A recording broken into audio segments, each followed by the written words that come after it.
Hola, muy buenas tardes a todos. Quiero darles la cálida bienvenida al curso de auxiliar en educación especial.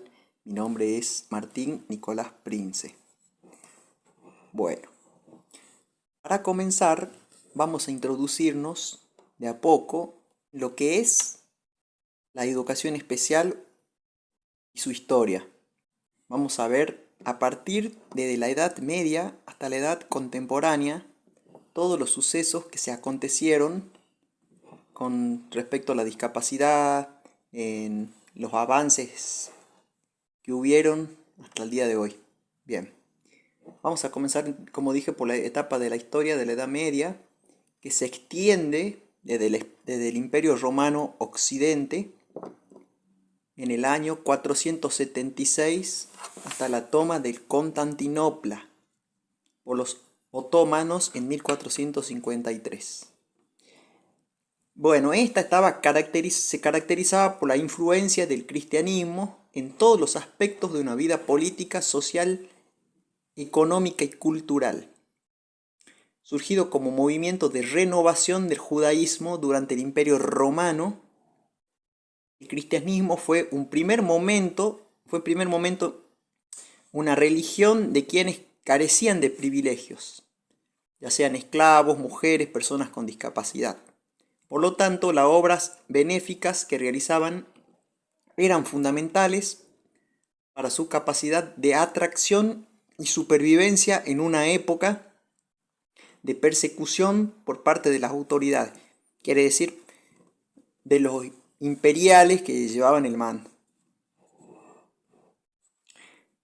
Bueno, este cambio hacia el año 313, cuando el emperador Constantino admitió al cristianismo como una religión autorizada, inspirado en el mantenimiento de la idea romana de la necesidad de un fundamento religioso para el Estado.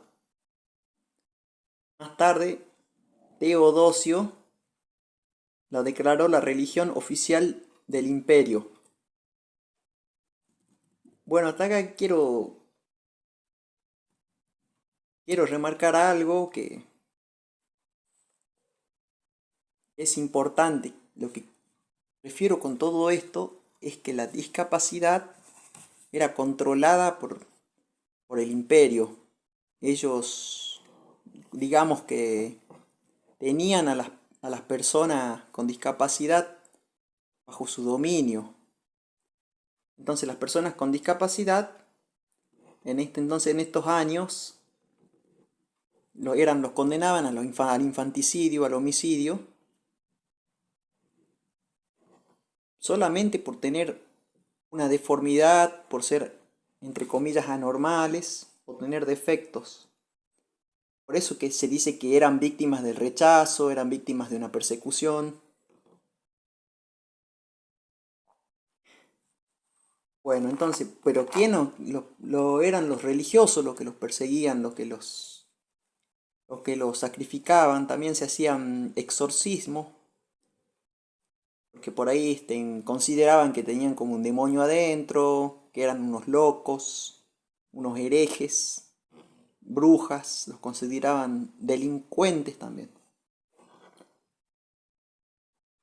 Entonces que es por ello que en Francia, luego de esto se construyen fortalezas, dice, y ciudades amuralladas, que con esto los construían para poder esconder a las personas con discapacidad de la sociedad, para que no sean vistas en la sociedad. Bueno, entonces, todas estas eran personas sordas, eran personas con discapacidad intelectual, tenían parálisis cerebral, cuadriplejía, eh, y también eran, digamos que también eran utilizados como objeto de gracia, eran exhibidos en zoológicos, en espectáculos, para diversión, manipulando la conciencia social. Eran considerados como que también eran marca del pecado, parte del pecado. Esa era la discapacidad. Y bueno, por eso lo que se dice acá, como que durante la Edad Media se persiguió a las personas con discapacidad, ya sea psíquicas o neurológicas. En ese tiempo había muchas personas que tenían ataques de histeria, tenían epilepsia, tenían esquizofrenia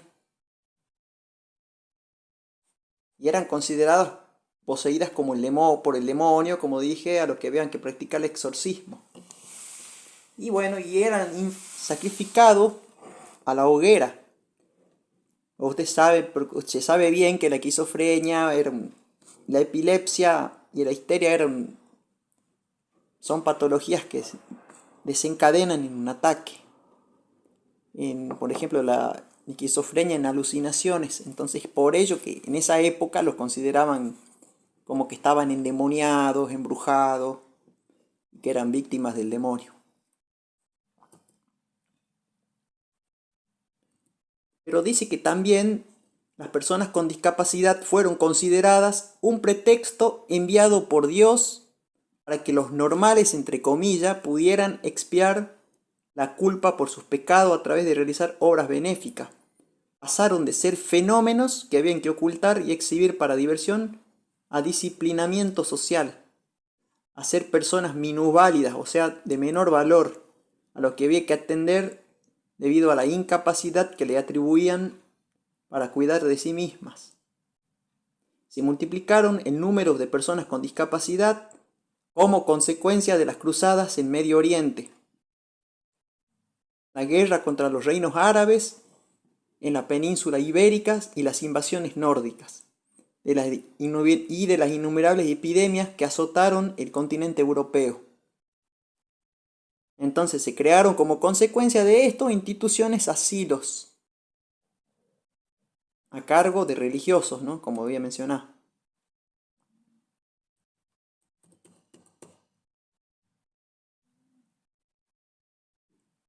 Entonces también se observaba una actitud hacia las personas con discapacidad.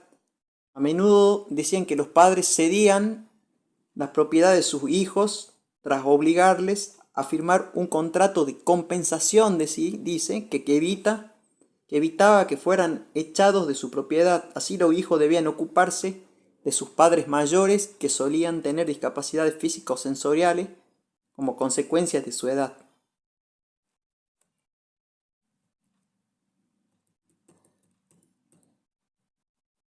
Después se pasó a otro tiempo, donde se habla de la modernidad. Acá ya era otro tipo de cambio, se caracterizaban dos procesos históricos que llevaron a la consolidación del mundo contemporáneo, la invasión y la conquista del continente americano, y la reforma protestante que puso a fin la relativa unidad religiosa europea. Acá se disuelve la religión europea. Entre los pueblos indígenas americanos, la práctica del abandono o muerte de personas con discapacidad estaba limitada a muy pocas sociedades, ya que se mencionó el caso de inuits y también estuvo presente en pueblos nómades de la costa del Pacífico. Entre los mayas de Centroamérica, sabemos por testimonios de cronistas que trataban, dice, con gran bondad a las personas con discapacidad física y las personas incapaces de mantenerse. Entre los indígenas de Norteamérica, los miembros impedidos de trasladarse eran cuidados por el resto de la comunidad, aunque no representara el sacrificio de los intereses comunes. De hecho, las comunidades de las grandes llanuras norteamericanas contaban con una lengua de señas, que no era primitiva de las personas con discapacidad auditiva, sino que se empleaba para comunicarse con otras etnias. Entonces en Manhattan vivía una etnia en la que un gran número de sus integrantes eran sordos debido a la herencia del desarrollo de un gen dominante y que se comunicaban con una lengua gestual. Entre los incas del área andina de Sudamérica era común la amputación de las extremidades que estaban dañadas y las limitaciones, y se realizaban esfuerzos por compensar la discapacidad.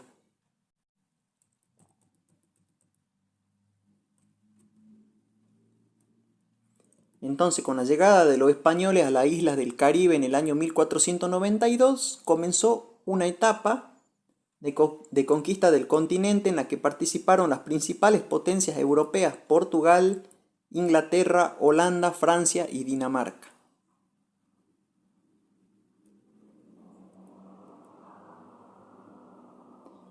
Bueno, acá más o menos solamente hablan de las conquistas de los países que llegaron y bueno, que ahí ya había cambiado un poco la concepción que se tenía hacia las personas con discapacidad por parte de los religiosos, que los sometían a la hoguera, al infanticidio. Bueno, acá no. Acá se trataba de compensar las patologías, las discapacidades.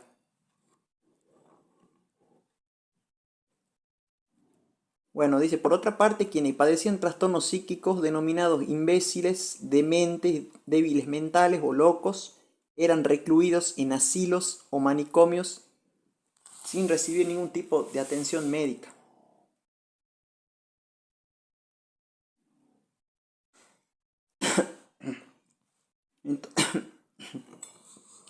Bueno, acá dice que la Revolución Francesa entonces, luego de eso, en 1700, ya había pasado al año 1789, estuvo influenciada por las obras de pensadores de la Ilustración como Voltaire, Rousseau y Luque, quienes llevaron a la sociedad a examinar la vida y el mundo con base en la experiencia humana. Como resultado, las personas con discapacidad comenzaron a ser vistas como responsabilidad pública en la naciente sociedad industrial. Ya no eran concebidas como diferentes, sino que de acuerdo a los ideales de libertad, igualdad y fraternidad, se comenzó a pensar en la posibilidad de que pudieran llevar una vida normal, entre comillas, si se le proporcionaban los medios adecuados.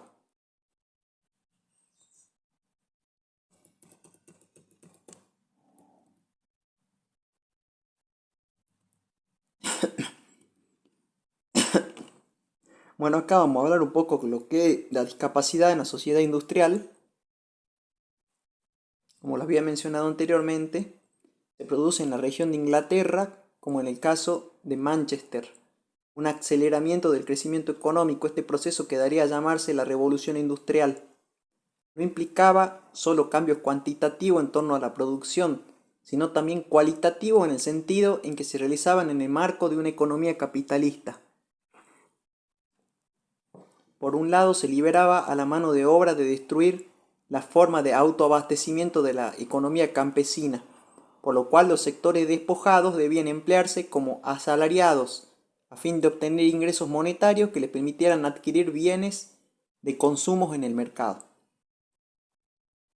Por otra parte, el mercado interno y las reformas en la agricultura, cercamiento, arrendamiento, producción de materias primas, incentivaron la creación de industrias a lo largo de las islas británicas.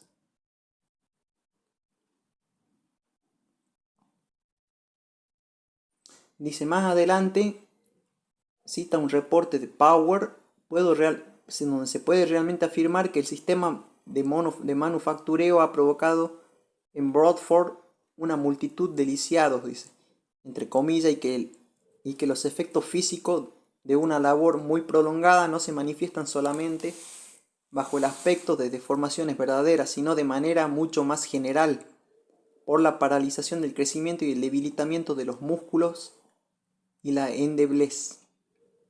La industria capitalista dejaba un gran número de personas con discapacidad. Como se puede apreciar en otro fragmento, en Manchester se puede ver, aparte de numerosos lisiados, dice, un gran número de multitudes de personas con mutilaciones. Uno ha perdido todo el brazo, el antebrazo, otro el pie, otro la mitad de la pierna. Tal parece que se halla en el medio de un ejército que regresa de una campaña. Dice, por parte de las más religiosas de las instalaciones son las correas que transmiten la energía del eje a las diferentes máquinas. O sea que aquí quiere decir que las personas adquirían la discapacidad por medio del trabajo. El trabajo era lo que le causaba discapacidad a ellos. Se accidentaban y quedaban ya sean con un brazo amputado, la pierna amputada, un pie amputado, y bueno, y no podían caminar. Fue en este contexto entonces acá cuando se empezó a emplear el concepto de discapacidad, entendida como la incapacidad para ser explotado con el objeto de generar ganancia para la clase capitalista. Es la persona considerada discapacitada junto con los pobres en general comenzaron a ser vistas como un problema social y educativo y progresivamente segregadas en una institución de todo tipo, tal como los hospitales generales franceses, los workhouse, hogares para pobres donde se los obligaba a trabajar, asilos como el que creó Montpellier y colonias y escuelas especiales. En 1881 aparece la primera escuela pública para personas con discapacidad intelectual o mental que se decía en esa época. En 1863 había 22 escuelas para sordos en Estados Unidos, o la cárcel a través de la represión utilizando leyes de vagancia y mendicidad. El desarrollo de estas instituciones, tal como las concibieron Foucault y Althusser, adquirió mayor sentido con el surgimiento del sistema capitalista, combinándose el control físico del cuerpo con el control de las mentalidades. Las instituciones de encierro no tenían como objetivo sacar de circulación a estas personas, sino de normalizarlas, entre comillas. Para que encajaran en la sociedad, las cárceles, las escuelas, los talleres y los hospitales cumplían con el mismo objetivo disciplinario. Es por eso que acá ocurre lo que se conoce como el periodo de normalización. ¿Qué quiere decir esto? Se utilizaba ya, empezaba a utilizar un modelo rehabilitador médico en el que tenían que internar a la persona, entre comillas, para que puedan recuperar ciertas capacidades. Ellos tenían la intención, hablando en criollo, de curar las dolencias para poder recién insertar a la persona con discapacidad en la sociedad. Esa era la concepción que se tenía en esos tiempos.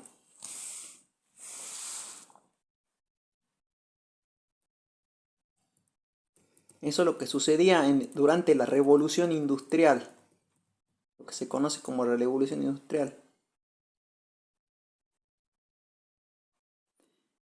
En el año 1857 se funda en Argentina la primera escuela para sordos e hipoacúsicos, por iniciativa del maestro alemán Carlos Keil.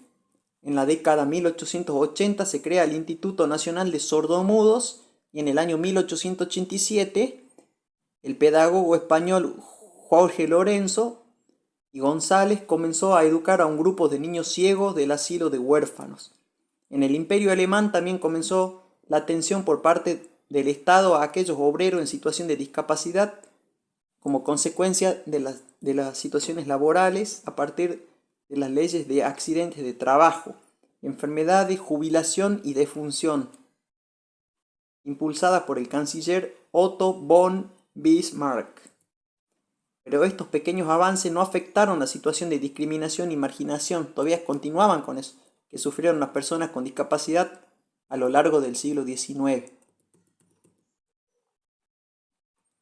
Acá donde surge ya el movimiento eugenésico, en 1860, entre 1860 y 1870.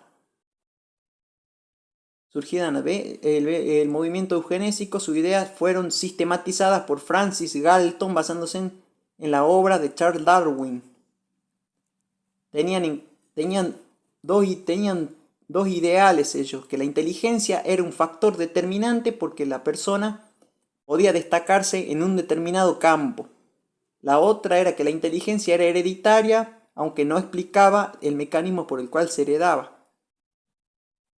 Galton estaba preocupado por el crecimiento de los sectores más desfavorecidos y marginados, lo que repercutía en una caída de la inteligencia media, ya que consideraba que los mayores coeficientes intelectuales se hallaban en las clases más altas. Esa era la concepción que tenían.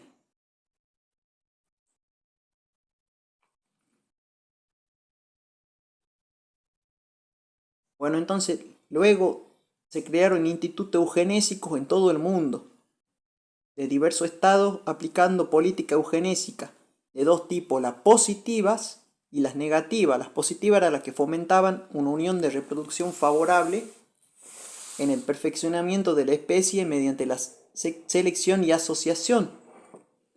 Las negativas tendientes a evitar la reproducción de quienes tuvieran rasgos considerados inferiores y lo hacían a través de la segregación, la esterilización forzada y el genocidio. Ese era el movimiento eugenésico. Las personas con discapacidad se convirtieron en víctimas de estas políticas en todo el mundo. El estado norteamericano de Indiana fue el primero en el mundo en autorizar las esterilizaciones forzadas. En 33 estados norteamericanos llevaron a cabo prácticas similares. En 1940, el Departamento de Salubridad de los Estados Unidos comenzó a promover la esterilización como método para combatir la pobreza, hasta su prohibición en la década de 1970. Un total de 65.000 personas fueron esterilizadas, la mayoría de las cuales pertenecían a minorías étnicas, afroamericanos, puertorriqueños, indígenas e inmigrantes. En Suecia, el Parlamento en 1922 aprobó la creación del Instituto Nacional de Biología de las Razas. En 1934 empezaron las esterilizaciones forzadas. Se calcula que se esterilizaron 62.000 personas en un periodo de 40 años. En Alemania nazi, la ley de la prevención de la progenie defectuosa obligaba a la esterilización de personas con discapacidad mental. Física y sensorial. También personas con trastorno bipolar, epilepsia, alcoholismo, enfermedad de Huntington. El inspirador de estas leyes fue el científico estadounidense Harry Longin, quien por sus servicios obtuvo el doctorado honoris causa de la Universidad de Heidelberg en 1936. Son todos nombres y apellidos alemanes. Entre 1935 y 1939 se esterilizaron a 50.000 personas. En la Segunda Guerra Mundial la eugenesia tomó un fuerte auge, cuestionada por su utilización en manos del nazismo, aunque sin citar el origen se situaba en Gran Bretaña, Estados Unidos y Suecia. La posterior Declaración Universal de los Derechos Humanos en 1948 y los numerosos protocolos internacionales pusieron fin a esta práctica. Eso es lo que sucedía en esa época. Bueno, acá vamos a hablar un poco de otro modelo que apareció luego del médico, el modelo rehabilitador. En la Primera Guerra Mundial se desarrolló en 1914 y 1918, dejó en los países involucrados un gran número de jóvenes con secuelas físicas y mentales, adquiridas durante el conflicto bélico. Solo en Gran Bretaña, al finalizar la guerra, 120.000 personas recibían subsidios por discapacidad.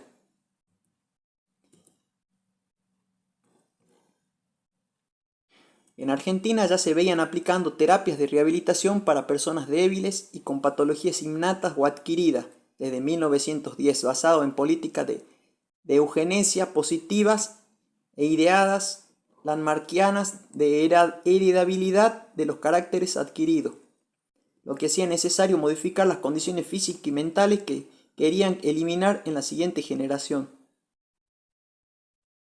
Eventualmente las escuelas fueron reemplazadas por colonias de verano, ya que se consideraba que en climas diferentes, como las costas, las llanuras, las montañas, el aire ayudaba a fortalecer la debilidad de estas personas. A veces se complementaba ambas instituciones, ya que la escuela funcionaban de mayo a septiembre para evitar el calor del verano, y las colonias en los meses de verano. El objetivo último era alcanzar los estándares de normalidad y la belleza establecido por los eugenistas. Acá estamos hablando de un eugenismo desde un enfoque positivo. Y acá se intentaba normalizar a la persona a través de la naturaleza, del aire libre.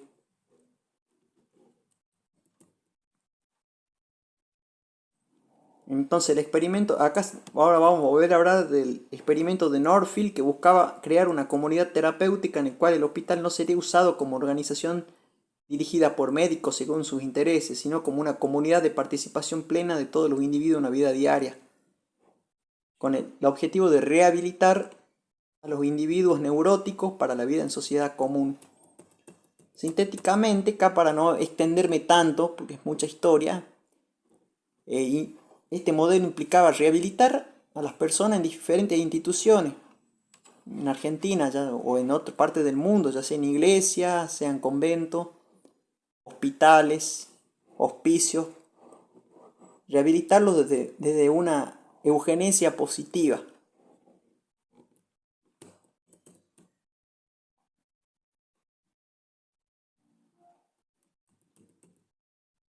Luego ya surgen los movimientos sociales de las personas con discapacidad, ya yendo para el año 1970,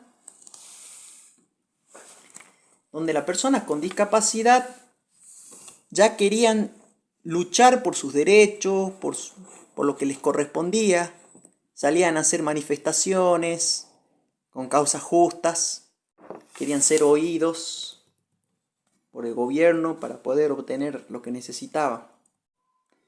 También solicitaban igualdad de oportunidades en trabajo, en igualdad.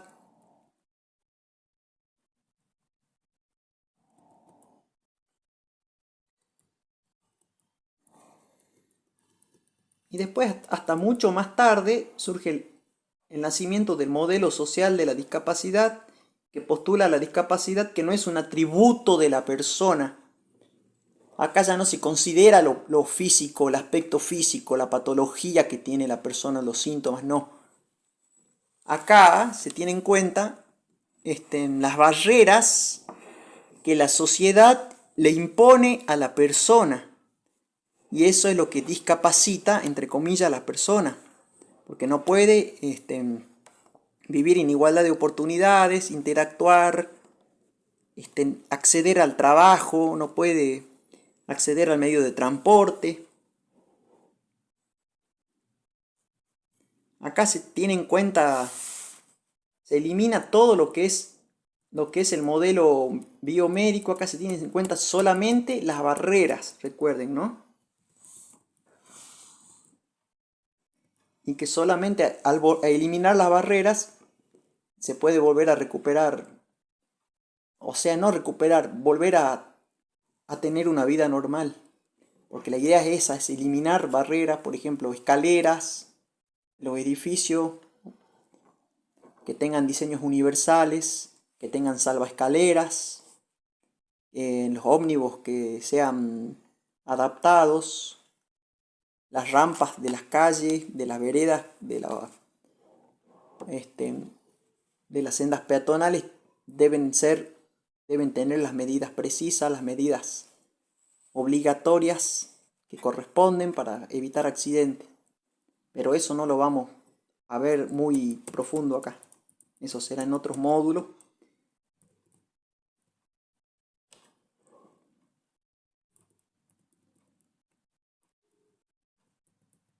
Y bueno, acá ya más o menos estaríamos finalizando lo que es la historia de la discapacidad. Ahora tenemos que nosotros adentrarnos a lo que es unos conceptos básicos donde vamos a diferenciar discapacidad de minusvalía y deficiencia.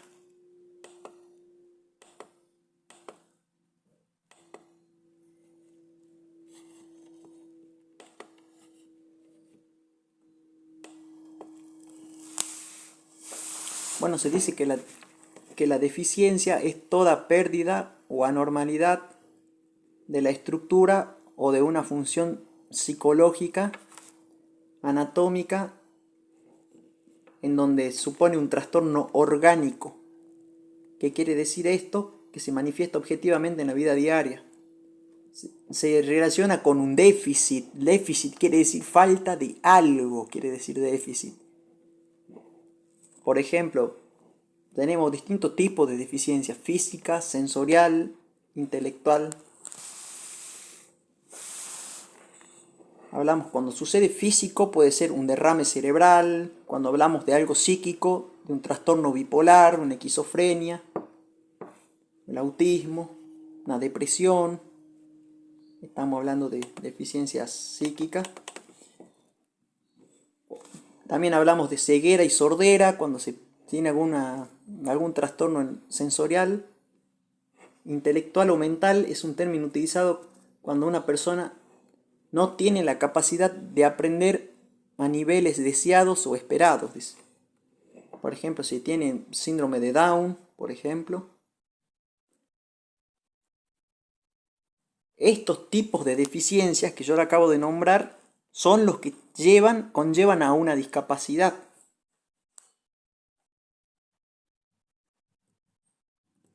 Entonces, la discapacidad implicaría una limitación funcional como consecuencia de la deficiencia que se manifiesta en la vida diaria. Discapacidad se tiene en cuenta que la persona no es discapacitada, sino que está discapacitada. La discapacidad, entonces, al igual que la deficiencia, puede ser congénita o adquirida, temporal, permanente, regresiva también.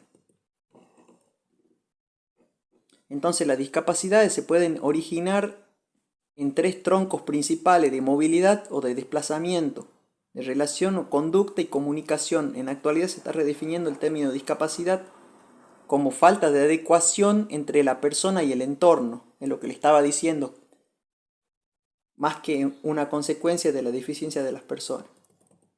Y después tenemos la minusvalía, que es considerada como una situación desventajosa para una persona. Cuando se le niegan oportunidades, por ejemplo se le niega la oportunidad del trabajo, del ocio. Entonces, como consecuencia de una deficiencia o discapacidad que limita o impide el cumplimiento de una función que es normal para una persona, acorde al sexo, a la edad.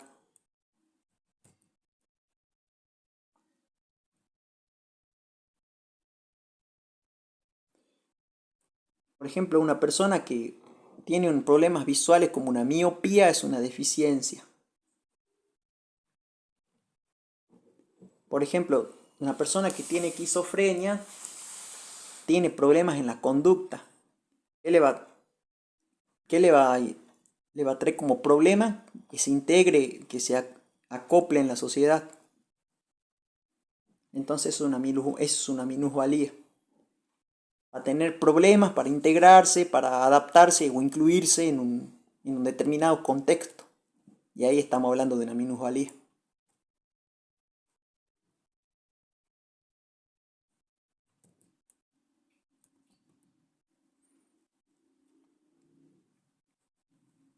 Bueno, entonces por eso que a lo largo de la historia y hasta no hace demasiados años, las personas con discapacidad han constituido un grupo tremendamente rechazado y menospreciado por la sociedad, que las consideraba no aptas.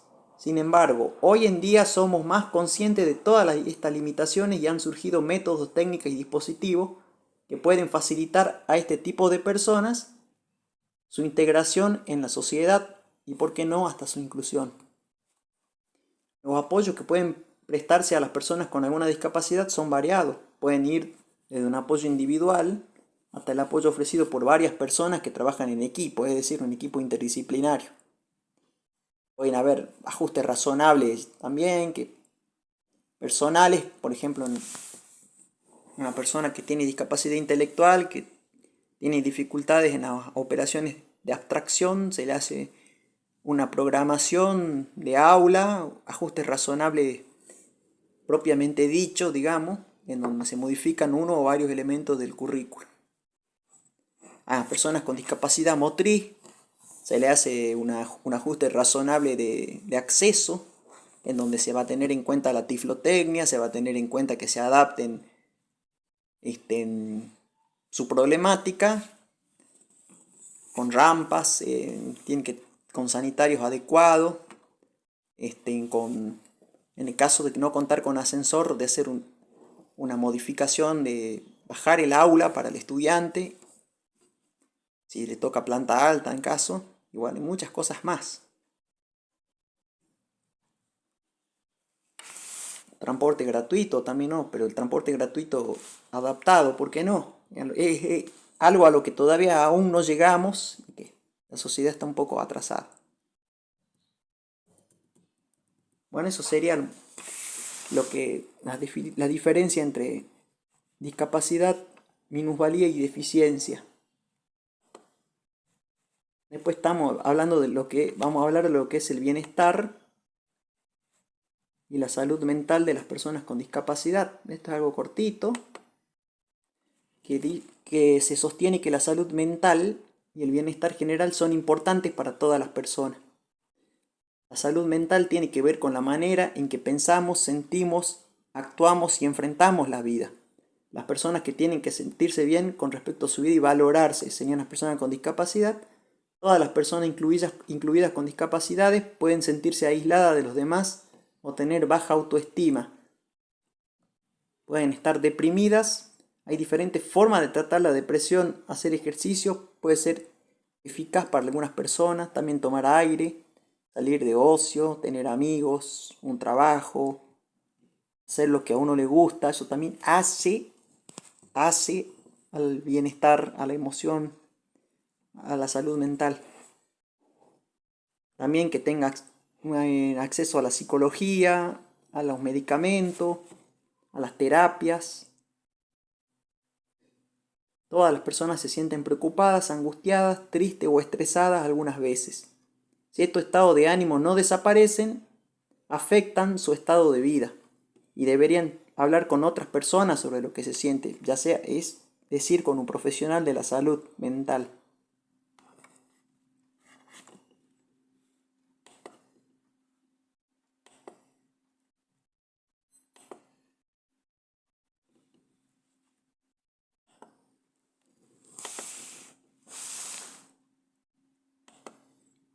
Bueno, no le toco mucho el enfoque médico y rehabilitador porque ya los vimos anteriormente en la historia.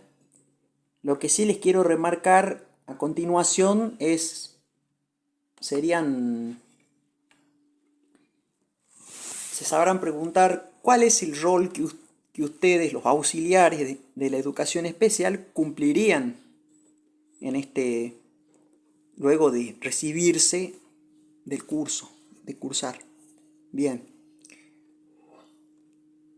Bueno, el rol del auxiliar de educación especial consiste en auxiliar o en ayudar a asistir al profesor de educación especial y al docente de educación común en la escuela. Es también de ayudar, ¿cómo? Ayudando a realizar los ajustes razonables, proponiendo también ideas, ayudando a confeccionar o confeccionando el material didáctico para que el docente de educación especial pueda dar su clase, pueda hacer su itinerancia, colaborar también en la redacción de informes o ayudar en la redacción de informes pedagógicos al fin de ver el progreso que tiene el estudiante con algún tipo de discapacidad o algún tipo de problemática del aprendizaje durante la escuela y en la itinerancia.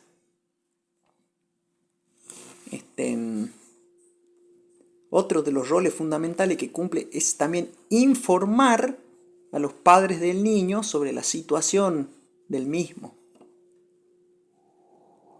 También en el caso de que se presente un estudiante con discapacidad motriz, que por ejemplo tenga una distrofia muscular de Duchenne, esas personas se caracterizan por tener una movilidad muy reducida, por lo que a veces necesita o requiere de ayuda de otra persona, de un auxilio. Por ejemplo, puede necesitar ayuda para higienizarse, para guardar los útiles, para escribir, para desplazarse durante en la escuela, para evitar caídas, porque estas personas tienden a caerse con facilidad si los empujan. Ayudarlo a salir de la escuela. Eso también es una de las funciones particulares que tiene el rol digo, que tiene el auxiliar en educación especial. ¿Y dónde se ejerce? ¿En qué ámbito se ejercerían ustedes? Ya sea en un ámbito privado, en ámbito público, en educación primaria, en educación inicial, este, también dando clases particulares, o sea, apoyo pedagógico, clases de apoyo a niños, no solamente que tenga una discapacidad, puede ser un niño que tenga problemáticas del aprendizaje, que no sean muy significativas, sería particular, sería. Esos son los ámbitos por los que ustedes se moverían como futuros auxiliares de la educación especial. Así que bueno, si cualquier duda o consulta con respecto a la clase, ha sido más una clase de repaso, ya que no pudimos tener el vivo. Así que bueno, les dejo este video, espero que les sirva de ayuda. Y bueno, me consultan cualquier cosa, si necesitan bibliografía complementaria, yo se la estaré brindando. Tengan ustedes muy buenas tardes.